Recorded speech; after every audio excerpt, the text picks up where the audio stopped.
Amen. Repositionnement financier. Quelqu'un le dit avec moi?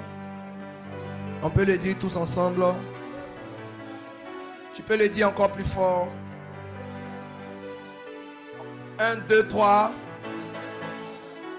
Donc tu peux faire mieux que ça. On va faire ensemble quoi. 1, 2, 3. Amen. Pendant que tu le dis, ça te concerne. Alors, je vais juste reprendre nos versets de base.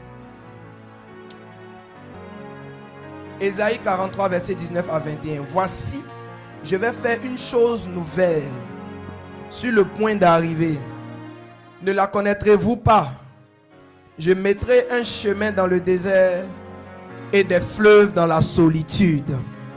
Les bêtes des champs me glorifieront, les chacals et les autruches, parce que j'aurai mis des eaux dans le désert, des fleuves dans la solitude, pour abreuver mon peuple, mon élu. Le peuple que je me suis formé publiera mes louanges. Quelqu'un acclame le Seigneur puissamment parce que c'est de toi qu'il s'agit. Amen. Assois-toi tout doucement. Et nous avons lu également Genèse chapitre 26, verset 1 à 6 et le verset 12. La Bible dit, il y eut une famine dans le pays, outre la première famine qui eut lieu du temps d'Abraham. Au nom de Jésus, il ne s'agira pas de ton pays et de ta famille. Il y a eu une première famine et là on est en train de nous parler d'une deuxième famine. Ça ne te concerne plus jamais. Peut-être que tu ne crois pas, mais après mars, le Seigneur n'a plus prévu que toi tu connaisses encore la famine, le manque, la pitié, la misère. Si quelqu'un a foi en Jésus, il va donner le meilleur amen de toute sa vie. Ce n'est pas de la blague, parce que la parole du Seigneur aussi vient pour confirmer ces choses, pour nous donner une directive. Si on a annoncé et on a dit dis amen pour partir, tu peux douter. Mais quand la parole du Seigneur vient pour te montrer également comment faire en sorte que cette parole soit vraie, tu ne peux plus douter. Je vois quelqu'un dans le cœur de qui le doute a disparu à cause de la vérité et du poids de la parole. Quand on sort de mars 2026 ou de ces 3 jours, ta vie va aller comme sur des roulettes. J'ai vu des gens pendant des années qui n'avaient aucune idée de business qu'ils pouvaient faire.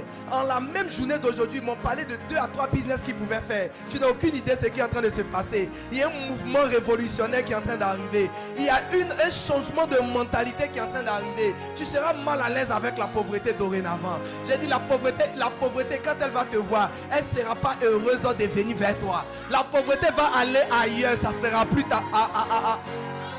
Et mieux, quand les gens de ta famille vont te voir, ils vont savoir ce que signifie la phrase « L'Éternel bénit son peuple, son élu ». Les gens de Toucheton, ils connaissent Jean 3,16, ils connaissent Matthieu 6, mais maintenant ils vont connaître Ésaïe 43, 19 à 21. Tu vas envoyer le verset à la maison. L'Éternel dit, je vais mettre des eaux dans le désert. Si tu es dans le désert, tu es le bon candidat. Il dit, je vais mettre aussi des fleuves dans la solitude. Si tu te sens seul, isolé, sans soutien, tu es le bon candidat. Tu es la bonne candidate. C'est pour toi que cette prophétie existe. Il dit, je suis sur le point, je vais faire une chose nouvelle. On a envie de demander, Seigneur, tu vas faire ça quand? Il dit, sur le point d'arriver. Donc ça là, ce n'est pas une affaire de l'an prochain. Ce n'est pas une affaire de dans 6 mois. C'est une affaire de maintenant à maintenant. Tu t'amuses même avant que tes mains ne finissent, même tu aurais une visitation. Mes amis, on m'a fait savoir que des petits enfants de rien du tout ont déjà encaissé bénéfice 1000 francs. Tu ne sais pas ce que ça signifie. Ça signifie que la grâce de la prospérité est rentrée dans l'église. Que quelqu'un soit sélectionné, localisé et impacté par la grâce de la prospérité. J'ai dit, Dieu a entendu tes pleurs. Le Seigneur a entendu le cri, la prière derrière tes larmes. Il a vu ta souffrance. Il a décidé d'amener ce qu'on appelle la grâce de la prospérité. Il dit, je vais repositionner financièrement mon peuple. J'ai failli dire repositionner pour bâtir l'église. Le Saint-Esprit a chauffé mon oreille. Il m'a dit, j'ai dit repositionnement financier. Pas repositionnement pour bâtir l'église. Repositionnement financier. Il a insisté sur financier. Alors je suis arrêté à cette chaire avec toute la confiance disponible. Et je te dis qu'il a dit, qu'il était décrété que l'église CCRF et tous ceux qui nous suivent de près ou de loin en ligne sont dans un repositionnement financier. Si tu doutes, c'est pour toi qui s'en va. Sinon, le ciel a déjà déclaré, le ciel a déjà décrété. C'est ton amen qui va télécharger ça sur la terre. C'est ta foi qui va télécharger ça sur la terre. C'est ta foi, c'est ta foi. Jésus peut te dire tu es guéri, mais il dit lève-toi, prends ton lit et marche. Lève-toi et marche. Prends ton lit et marche. Il y a la part de Dieu et il y a la part de l'homme. Ta part ce soir, c'est de croire. Si tu crois, tu verras. Si tu crois, tu verras. Si tu crois, tu verras. Ne t'ai-je pas dit que si tu crois, tu verras? Ne t'ai-je pas dit que si tu crois, tu verras? Ne t'ai-je pas dit que si tu crois, tu verras? La seule chose qui peut te faire ne pas vivre cette chose, c'est le manque de foi. Si tu doutes, si tu ne crois pas. Maman Philo, plus jamais on t'appellera avec un nom de pauvre. Plus jamais. Plus jamais. Maman Eliane, tu seras l'une des rares mamans veuves qui est réputée pour sa prospérité. Peu importe ce que Dieu va mettre au milieu de ta main, ça va commencer à se multiplier de manière extraordinaire. Vous n'avez aucune idée de ce que le Seigneur m'a fait voir pour me donner autant d'assurance derrière cette chair. Il y a quelque chose qui est rentré dans l'église. Il y a quelque chose qui a changé le visage des gens. Il y a quelque chose qui a changé la mentalité. Et d'ici demain, d'ici le 3e jour, la fin du 3e jour, l'onction qui va descendre sera inarrêtable. Même les sorciers de ta famille auront peur de s'en prendre à toi dorénavant. Il y a des personnes qui vont faire le constat que tu ne fais plus partie de la liste des gens qui sont arrêtables. Tu es devenu inarrêtable. Tu es devenu inarrêtable. Tu es devenu inarrêtable. J'ai dit que tu es devenu inarrêtable. Tu ne comprends pas la parole prophétique. J'ai dit que tu es devenu inarrêtable. Ça veut dire que sur la surface de la terre, ton Dieu t'a donné la capacité de ne plus être arrêté par quelqu'un. Plus jamais tu n'auras un travail et quelqu'un va aller colporter, faire des ragots et on va te renvoyer.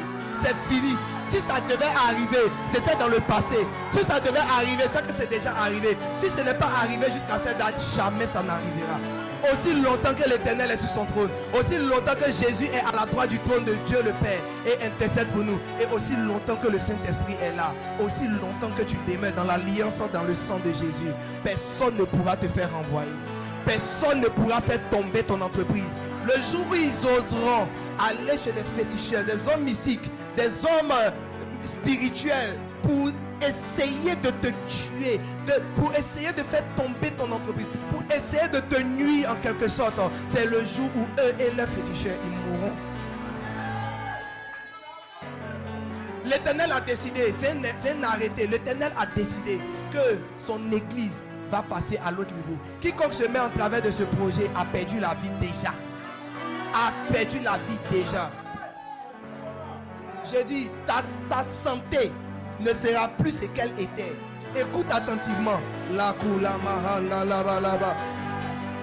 Au nom de Jésus, ta santé ne sera plus ce qu'elle était autrefois. Ta santé ne sera plus ce qu'elle était autrefois. Cette année, je me tiens dans l'office du prophète et je déclare: aucun des membres de ta famille, aucune personne ici devant moi, sous mes yeux ou en ligne, ne mourra.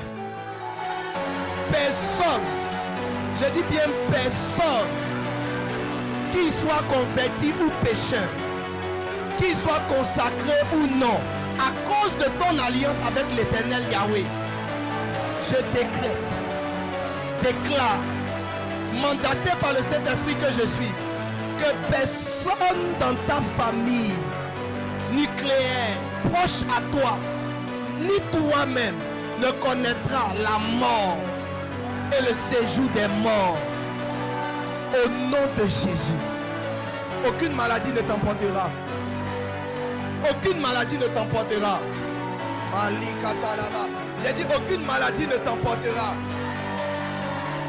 Aucune maladie ne t'emportera. Pendant que je parle, je peux voir déjà dans mon esprit quelqu'un en train d'échapper à un accident. Je vois un car. Et le car est en majeure partie de couleur blanche. Et je vois un accident. Au niveau, là où il y a l'accident, je vois exactement une pancarte sur laquelle ils ont écrit le mot Dia Salé. Et à ce niveau-là, il y a comme quelque chose qui vient sur la route et le chauffeur perd le contrôle. et le cas se renverse. Mais la main de l'Éternel, dans la vision que je suis en train d'avoir, a attrapé le cas et a remis le cas sur la route. Et le cas a repris la route. Le cas a repris la route. Personne ne mourra. Personne ne mourra. Personne ne mourra. Quelqu'un est connecté en ligne, mais tu es un parent qui est actuellement en train de souffrir quelque part dans une clinique ou dans un hôpital. Je vois quelqu'un qui est connecté en ligne et tu es un parent qui est en train, qui est gravement malade, qui est sérieusement malade, hospitalisé quelque part. La mort devait venir chercher cette personne, mais je vois la main de l'Éternel qui est en train d'évacuer une sorte de fumée opaque et noire. Et la personne commence à reprendre vie. Je vois comme une personne qui est en train de respirer. La personne est en train de respirer. La personne est en train de respirer. Et la personne a retrouvé le rythme de respiration normal. Je déclare encore une fois, personne qui soit connecté à toi directement dans ta famille ne mourra. Et tu ne mourras. Accident de moto, accident de voiture, quel que soit le modèle d'accident, ça ne te concerne plus au nom de Jésus. Quelqu'un donne un bon amen à Jésus pendant qu'il s'assoit tout doucement. Amen. Et Genèse 26, versets 1 à 6 et 12, la Bible dit que Isaac alla vers Abimelech, roi des Philistins à Guérar. L'Éternel lui apparut et dit, ne descends pas en Égypte, demeure dans le pays que je te dirai. Séjourne dans ce pays. Séjourne donc dans ce pays. Je serai avec toi et je te bénirai, car je donnerai toutes ces contrées à toi et à ta postérité. J'ai envie de sauter comme on relit pour venir au verset 5. Parce qu'Abraham a obéi à ma voix et qu'il a observé mes ordres, mes commandements, mes statuts et mes lois. Et Isaac resta à Guérar. Verset 12. Isaac sema dans ce pays et il recueillit cette année le centuple, car l'Éternel le bénit. Aussi simple que cela puisse paraître, que l'Éternel te bénisse. Alors hier, nous nous sommes séparés en notant qu'il nous faut la sagesse. 1 Chronique 12, 32 dit, les fils d'Issachar, ayant l'intelligence des temps pour savoir ce que devait faire Israël. Ce verset nous a appris qu'il y a quelque chose qu'on appelle l'intelligence des temps pour savoir ce qu'on doit faire. Il y a certains enfants de Dieu qui ont juste une partie de la chose. Ils arrivent à savoir ce qu'ils doivent faire ou ce qu'ils devraient faire pour être riches, pour avoir de l'argent, pour sortir de la galère. Demande à un voisin, toi tu sais le genre de choses qu'il faut faire pour avoir l'argent, non? Par exemple, si tu demandes à ton voisin, il va dire oui, tu dois faire commerce. Oui, tu dois vendre quelque chose. Hein? Demande, je vais voir s'il va dire oui. Est-ce qu'il sait ce qu'il faut pour faire, pour avoir de l'argent? Ce qu'on doit faire, est-ce qu'il sait? Hein? Il faut entreprendre. Que ce soit en bien ou en mal, les gens savent ce qu'il faut faire pour avoir l'argent. Ce qui manque à la plupart des gens, c'est comment faire ça. Par exemple, tu dis à quelqu'un, il faut investir dans la coiffure. D'accord? Comment investir? Ou bien la force de manière pratique pour investir. Alors ce soir, je voudrais commencer le sous-thème qui va peut-être nous envoyer jusqu'à la fin du séminaire, des 3 jours de jeûne. Devenir prospère en Jésus-Christ sans argent au départ. Devenir prospère en Jésus-Christ. Il faut le préciser parce qu'il y a trop de manières de devenir prospère sur cette terre. Pour nous là, c'est en Jésus. Devenir donc prospère en Jésus-Christ sans argent au départ. Un jour, je voulais prêcher, on m'a invité quelque part pour prêcher sur devenir riche pour Dieu. Et la plupart des gens ont dit, ce qu'on a entendu, c'est bien, il faut investir, il faut faire ceci, mais et quand tu n'as pas l'argent? Qui est intéressé par cette partie? Et quand tu n'as pas l'argent? Ça veut dire où tu es assis là, où tu as arrêté là. Même mourir, même 5 francs, tu n'as pas. Alors, je voudrais, avant que mon temps ne soit épuisé, poser le fondement doctrinal de la prospérité en Christ, est-ce qu'il y a des textes bibliques qui nous confirment? Oui, il y a des textes bibliques. Il y en a tellement que je ne pourrais pas tous les citer. Amen. Alors je voudrais juste en prendre un. Et si je ne mens pas, même quelques personnes dans la salle pourront nous donner plusieurs autres. Alors le verset qui m'intéresse ce soir, c'est 3 Jean chapitre 1 verset 2 qui dit: bien-aimé, je souhaite que tu prospères à tous égards et sois en bonne santé comme prospère l'état de ton âme. Bien-aimé, je souhaite que tu prospères à tous égards et sois en bonne santé comme prospère l'état de ton âme. L'apôtre Jean parlait à l'ancien Gaius, ou du moins à Gaius. Et il dit à Gaius que lui, son souhait, vous savez, Jean c'est le disciple que Jésus aimait, n'est-ce pas? C'est le seul disciple qui est mort de mort naturelle. Le seul apôtre, pardon, qui est mort de mort naturelle. Donc, l'apôtre Jean, c'est vraiment quelqu'un, s'il parle, il faut prendre ça un peu au sérieux quand même. C'est grâce à Jean qu'on sait que Dieu a tant aimé le monde qu'il a donné son fils unique. Tu trouves ça dans aucun autre évangile. C'est lui qui nous a dit que le Seigneur là, il est la parole et que la parole était avec lui au commencement. C'est lui qui nous a fait savoir que si on connaît la vérité, il va nous affranchir. Tu vois, faut dire à quelqu'un, l'apôtre Jean là, il faut le respecter.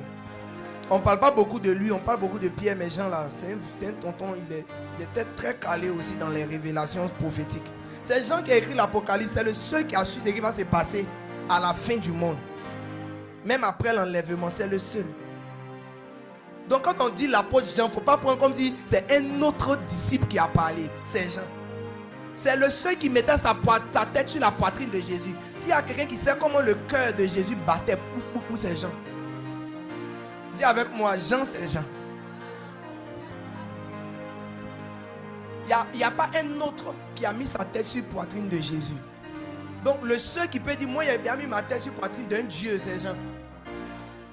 Personne d'autre n'a fait ça.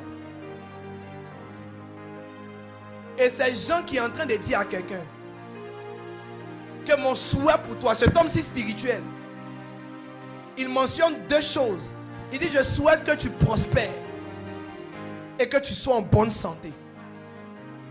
Maintenant, je vais te poser la question. Selon Jean, quels sont les 2 éléments importants pour un enfant de Dieu que Dieu peut lui donner? La prospérité et la santé. Alors ce soir et demain, nous allons nous occuper du côté prospérité. Amen. La Bible dit, et notre Dieu pourvoira selon à tous nos besoins, selon sa richesse. Il est le maître. L'or et l'argent lui appartiennent, pour être précis. L'or et l'argent lui appartiennent. La Bible est rempli de versets qui annoncent que nous ne sommes pas appelés à être pauvres. Tu vas dans l'Ancien Testament, c'est gâté. Tu viens dans le Nouveau Testament, la Nouvelle Alliance même nous a gâtés davantage. Ça dit, si on fouille un enfant de Dieu, ce qui va sortir va faire honte. Pourquoi donc la parole de Dieu nous annonce ces choses et ce que nous vivons est différent? C'est pas normal. Ça veut dire qu'il y a une tiers partie qui est rentrée en ligne de compte et qui est en train d'essayer de nous faire rater la vraie vie qui nous appartient. C'est pourquoi hier nous avons parlé d'un changement de mentalité. Il faut que ce que Satan t'a fait croire pendant toutes ces années soit dégommé. Ta manière de dire Amen m'a embêté. Il faut que tout ce que le diable nous a fait croire qui est faux parce que c'est un menteur, tous ces mensonges soient éjectés de nos pensées. Il nous a fait croire que les gens de race blanche, qu'on dit les Européens, les Américains, ce sont eux qui sont prédestinés, qui ont déjà tout ce qu'il faut pour réussir. Nous les Africains, c'est la pauvreté. Même si tu es africain, à partir d'aujourd'hui, toi l'Africain, c'est la prospérité. On dit l'homme noir même est maudit. En tout cas, peut-être que toi qui dis ça, tu es maudit. Moi, je me sens béni.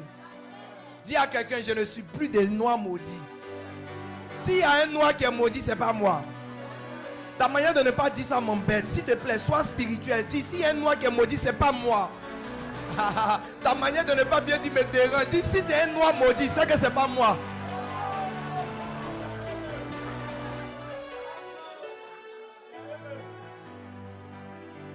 Comment quelqu'un peut vivre et tout ce qui est important pour lui, on te demande quelle est la chose la plus importante et puis tu dis l'argent. Comment la chose la plus importante pour toi, ça doit être l'argent. L'argent doit être ton élément de base. Quand dit la chose la plus importante pour toi, tu dois dire non, je vais créer un médicament qui va éradiquer le cancer. Que quand tu prends 3 comprimés, tu es guéri. L'argent là, c'est rien pour toi. Accepte ça dans ta tête. Ne me regarde pas comme, il y a pasteur. Moi, il n'y a rien comme ça. L'argent, il n'y a rien pour moi. Comment? C'est de ça qu'il est question. Arrête ça. Oublie ça. Arrête. Non, plus jamais tu ne vas te comporter comme qui tu étais. Tu m'oublies ton... Bon, en griffe. Tu oublies ton passé, tu oublies qui tu étais. Tu prends ta nouvelle identité.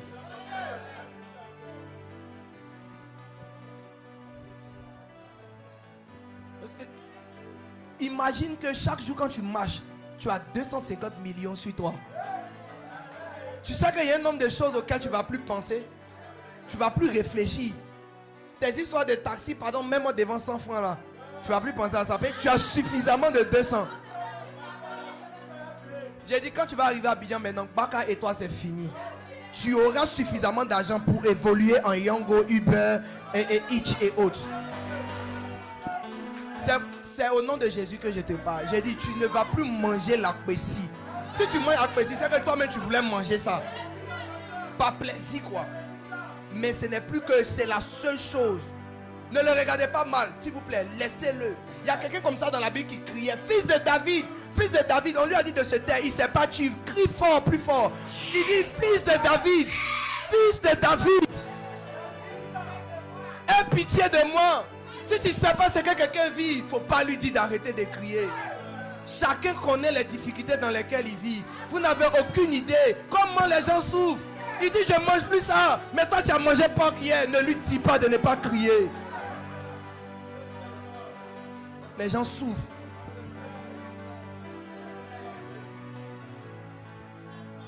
Il y a des menus, quand tu vas manger ça encore une fois dans ta vie, c'est que ça te manque tellement. Genre un boss qui casse sa voiture pour manger bof loto, c'est ça. Pas en mode, je n'ai tellement rien que je dois me contenter de 2 guédébas. Ou galette avec macaroni.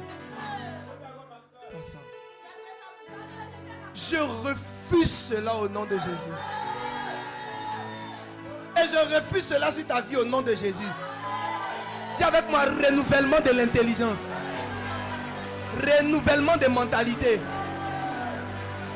Satan nous a trop punis.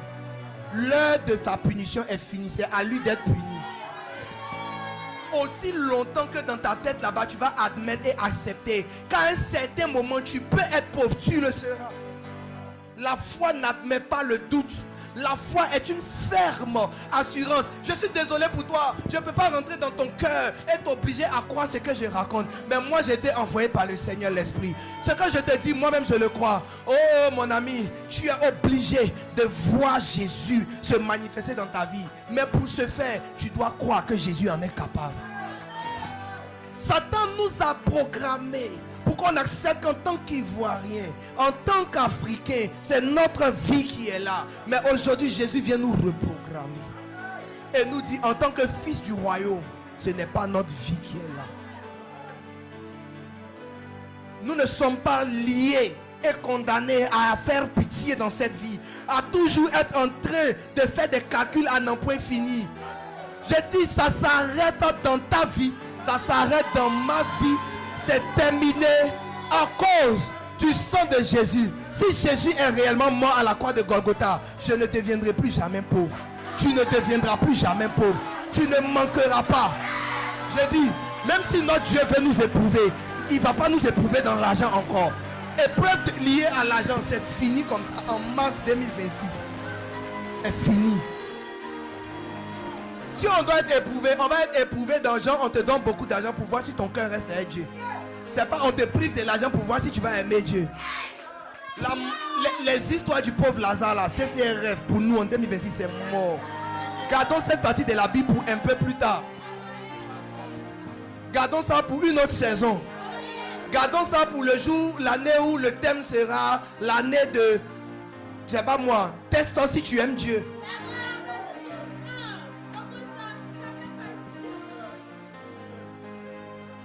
Au nom de Jésus, aucun brouteur ne sera fier de te dire qu'il est brouteur. Tellement il sera pauvre devant toi, il sera obligé de s'aligner et de s'incliner devant ton Dieu.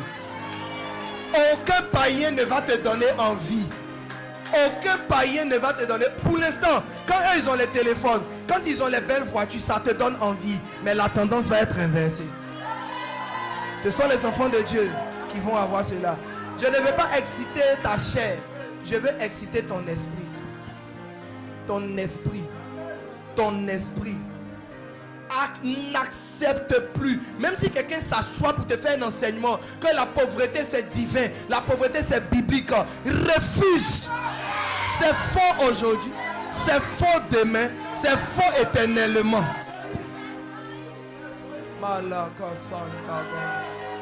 Je n'ai jamais vu un seul verset où Dieu a dit j'ai un plan de pauvreté pour toi.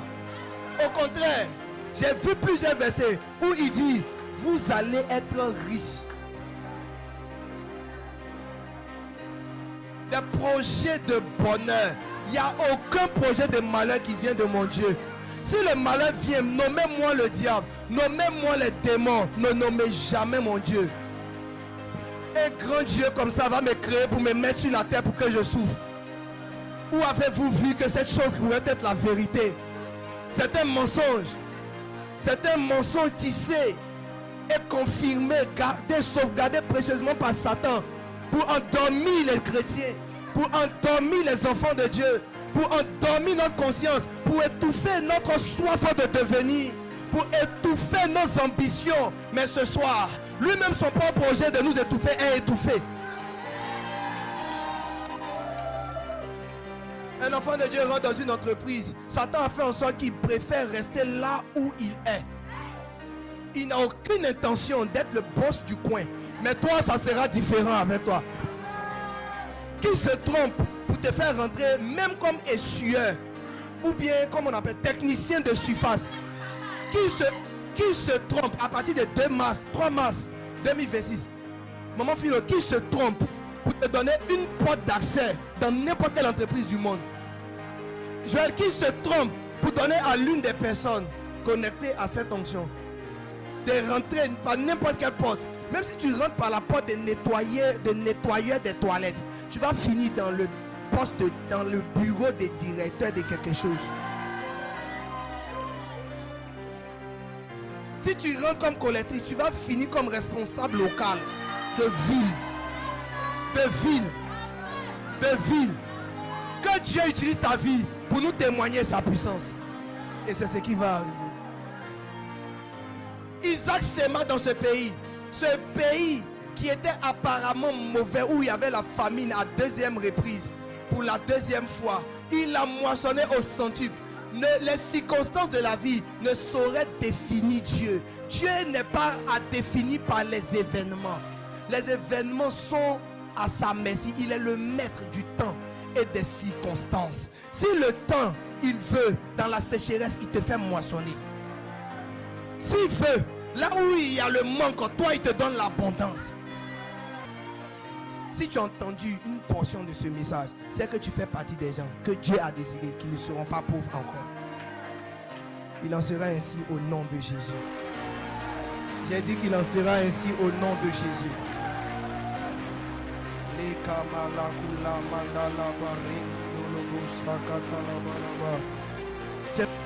Tiens-toi debout et commence à prier le Seigneur.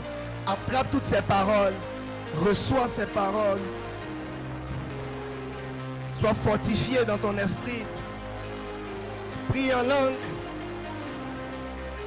Malakure baraduki na maliba baba. Renda balaba shika. Sola varia badaka. Sika la maye kadala. Ela. Mela suka, merci. Mela suka la ye. la kasuta baye, la suka baba. Merci pour ce message d'espoir. Dis Seigneur, ma manière de penser ne sera plus jamais la même. J'accepte cette nouvelle identité. Je refuse que les événements, que les situations de la vie me fassent croire à nouveau que ce que je viens d'entendre est faux. Quel que soit ce que le diable enverra au devant de moi, je refuserai dorénavant que je suis appelé à la misère. Mon nom n'est plus rattaché à la misère. Je refuse d'être en bas. Seigneur, je veux être qui tu dis que je suis. Tout simplement, ni plus, ni moins.